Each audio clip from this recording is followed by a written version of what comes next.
Hello everyone and welcome to this video. Now today I'm going to be doing another installment of my slightly sporadic series record collection Roulette, essentially where I pick out 5 albums or like 12-inch items from my collection like at random, and then I give them a listen and then give my thoughts on them like as well. So it kind of perhaps makes me kind of listen to maybe albums or things I've maybe like overlooked or kind of like maybe just been sitting there like for like maybe like sometimes years like without me playing them. So I think it is quite a good idea. Like how it works is I pick a like I've got a random number generator like on my computer. I essentially pick a shelf number, i.e. like a compartment number, and then I choose and then there's an item number like as well from which goes up to 70, which is about what you can fit like in one of like the compartments. So I get 2 random numbers and like then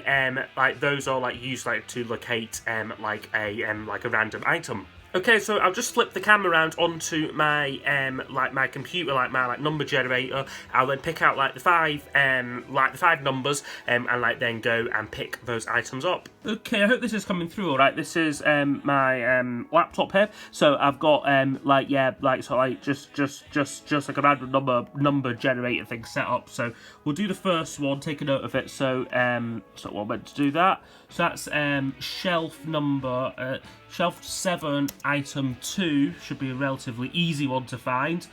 I've then got, what's this, shelf 16, item 59, shelf number 20, item 19, shelf number 14, item 31, and last one is shelf 3, and it is number 36. So we'll just go and find those now. Okay, so here we have my shelves here, and also a new guitar as well, which I don't think I've shown before. It's a Epiphone Casino left-handed one, but anyway, I'm not here to show that. Like I'm here to pick a record. So anyway, first one was 7-2, so that would be shelf 1, 2, 3, 4, 5, 6, 7. Second item in here looks like it is Noel Gallagher's High Flying Burst, Chasing Yesterday. Really good one to start with. Possibly my favourite Noel Gallagher album, but we'll see what I think of it after we play it. Okay, next one's a little bit more tricky to find. It is shelf 16, item number 59. So what would that be? 1, 2, 3, 4, 5, 6, 7, 8, 9, 10, 11, 12, 13, 14, 15, 16. So it's this one down here, and it's item number 59 here. Okay, finally managed to find item 59 there. It's this Stone Roses 12-inch single, 10-story love song here. Yeah, just a 12-inch, so that's quite a nice quick one. Next one was 20, shelf 20, item 19, so that's down here. I think some of my girlfriend's records are down here as well, but hopefully we don't get one of those, we'll see. So what was it, 19, so 1, 18, 19. Okay, it's another 12-inch single here. It's an XTC one, This World Over. So yeah, we'll give that a spin as well. Okay, the second to last one now is shelf 14, item number, what's that, 31. So I believe it's this one here, so 31. Here, let's go.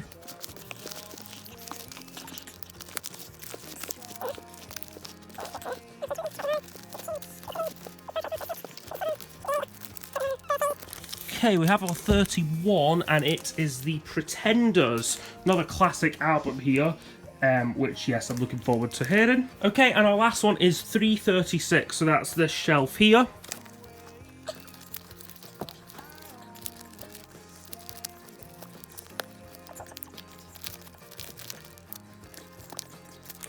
.36 is another 12-inch single, and it's the Charlatans Tremolo song. So again, not one I can say I know just from the title, but yeah, we'll see about that one.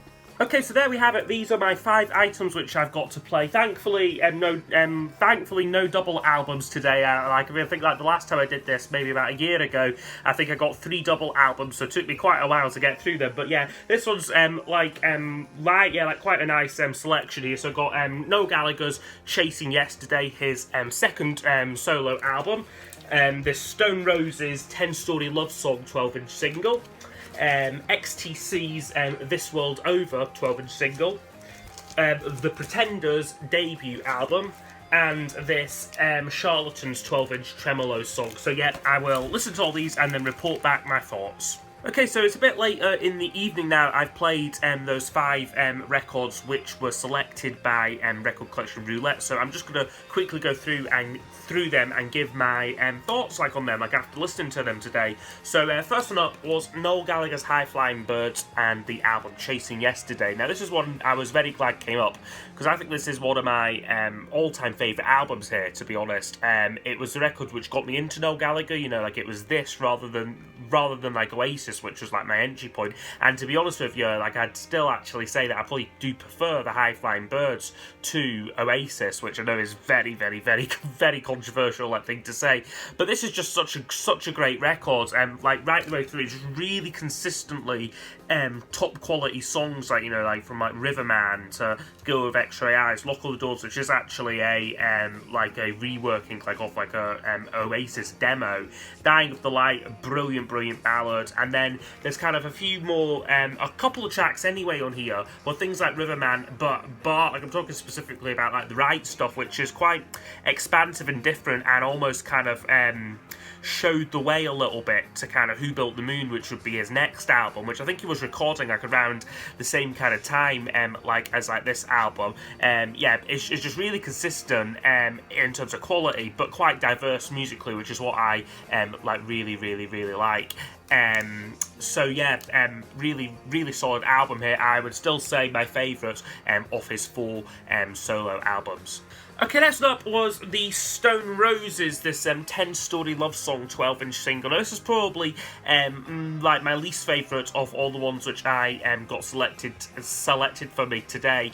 Certainly this song, 10-story love song, is one of the better tracks on The Second Coming, but there's nothing on that album which is a patch on their debut. So this song was written by John Squire alone, as opposed to the debut where they were all Squire Brown compositions. Basically, I'm not quite sure what Ian Brown was up to, but basically he certainly wasn't credited to writing any lyrics.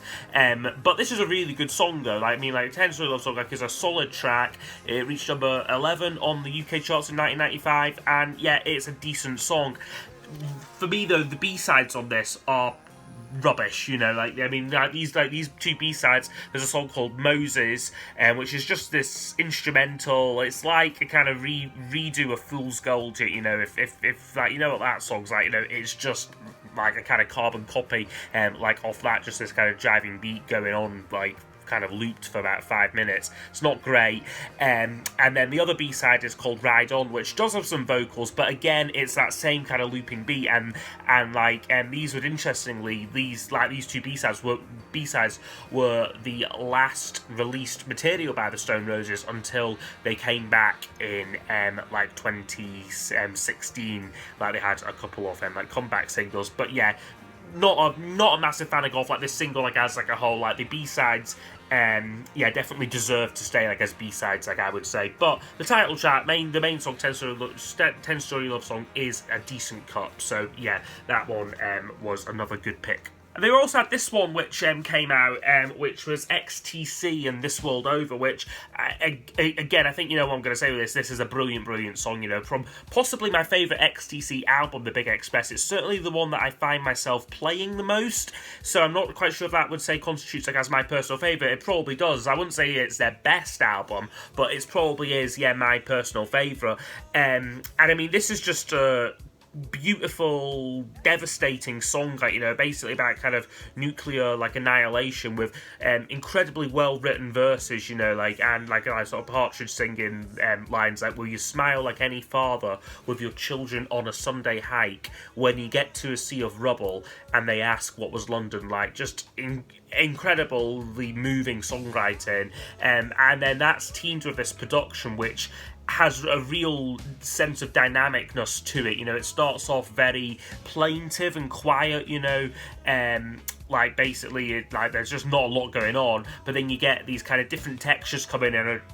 Like I remember I did a video with James Griffiths all about Andy Partridge songs. This was one of his picks, and he said that, and he picked out there was this piano bit which comes in, which just like just lifts the song up, like, you know, and yeah, like I can't miss that now. Like it definitely stands out a lot.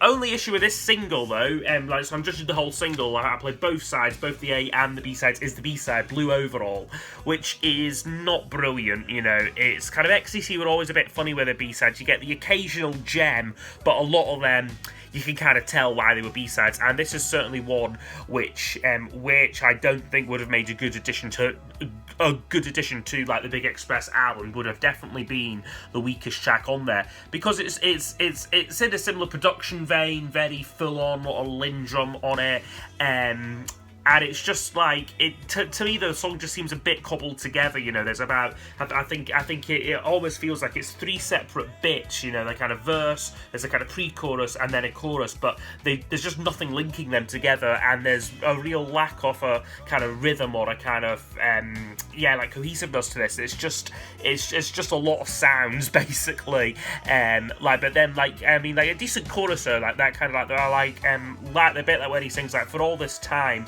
I really thought you loved me, when everything comes down. That's quite good, but it just doesn't work with the rest of the song for me. So mixed bag this single, but certainly for the title track, This World Over, yeah, absolutely one of my favourite XTC songs right there. Okay, the next one that was picked out was the Pretenders' self-titled debut album here. Now this is a brilliant debut album. I think I picked this as something like my sixth or fifth favourite album from 1980.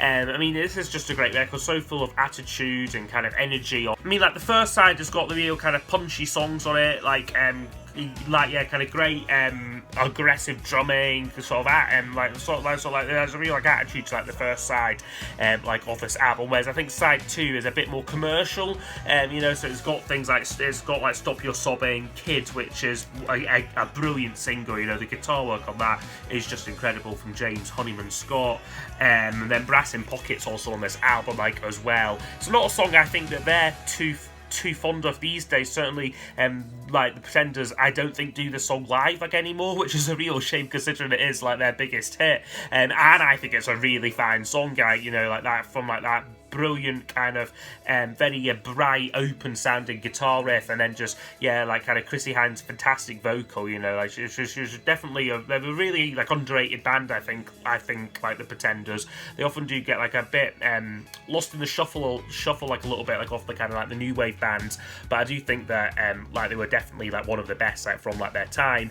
And then the closing song of this album is brilliant, Mystery Achievement. That bass riff is just brilliant. I mean, there's a couple of weak spots on here. I mean, Private Life I think is the weak spot. A very it's about a 5-6 minute track, very slow, and it just doesn't do a lot for me. And then there's also things like say Space Invader like on side 1, which is a kind of semi-filler like instrumental, but all round a really good album here though, with a couple of absolute stone cold classics on it. Okay, and the last one that was picked out was the Charlatans' Tremolo Song single here. Now, this was probably the most surprising one. It was probably the one out of all these what were picked out that I was the least familiar with, because he kind of was particularly, I mean, I'm not the biggest fan of the Charlatans. I have most of their albums and a few singles, but they're not a band who I'm kind of in constant rotation or anything. So this was a song which I didn't know really well before this was picked out, but I have to say I really enjoyed this song. I thought this song had a great groove, and I was very as I said, grateful for this one getting picked out. I thought it was a really good track, and I definitely need to check out the album that it's from, between the 10th and the 11th, which was their second album, which like I said, it kind of gets gets like lost a little bit, like overshadowed by I think Some Friendly, like their debut, and then there's 3 other B-sides on this, all of which are really good. So I Happen to Die, again another solid cut, which I would argue is probably too good for like a B-side.